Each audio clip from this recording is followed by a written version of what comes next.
This is group 18, and I'm John, and we have group members Yoshiko, Kei, and Tomiya. And today we're going to present to you about this topic of the happiness index and a new normal in Japan. So each of us is going to talk about our slides. And first up is Yoshiko, so let's hear what she has to say.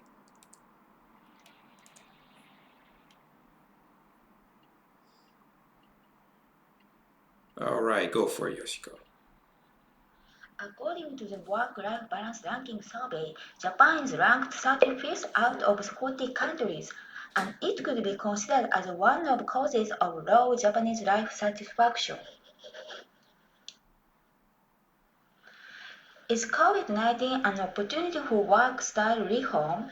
According to the survey, 60% say I want to continue teleworking after Corona and are unable to work at home reduce satisfaction.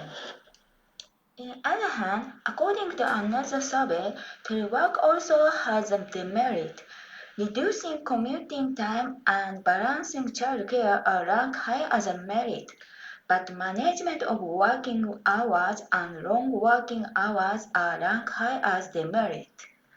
COVID-19 will be an opportunity to increase choices of work styles for Japanese workers.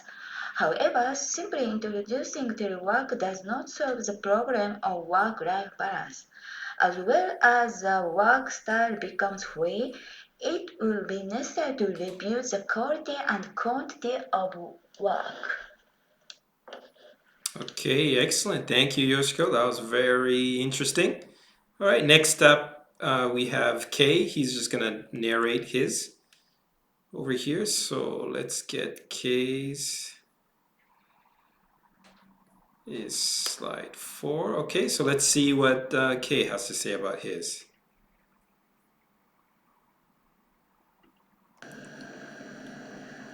The left figure shows the relationship between annual income and age, and the right figure shows the relationship between happiness and age. Highest income is in middle-aged group, but the lowest happiness is the same group, which is more related to happiness, age, or income. Okay, excellent. Thanks. Okay, next up then we have Tomiya doing the next few slides. So let's check out and see what he has to say. All right, go for it. I focused on income as a happiness index. This figure shows the relationship between income and the happiness index. Line colors represent the difference in the regions where the dataset is acquired. In all regions, after reaches some income, the happiness index decreases with increasing the income. It is clear that the turning points can be divided into two groups, A and B. Actually, Group A is made up of wealthier regions, and Group B is a poorer region, indicating the wealth of regions correlated with their turning points. From another perspective, I found that in each group, there is a difference in the happiness index among the regions. This means that even with the same income, the happiness index varies greatly depending on the subjective concept of happiness. Therefore, I can only conclude that income alone cannot measure individual happiness. Okay, excellent. Thank you for that. Okay, so just to take a look at a case study, we took a look at Bhutan and should Japan emulate what Bhutan is doing. Bhutan is famous for being one of the happiest countries on the happiness index.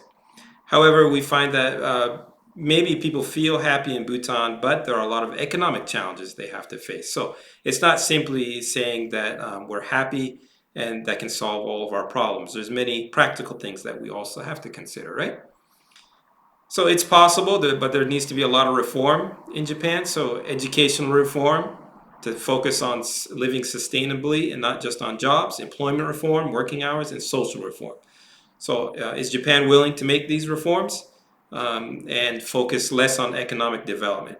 Recently, because of COVID-19, there's been an example of companies like Fujitsu shifting to different work styles.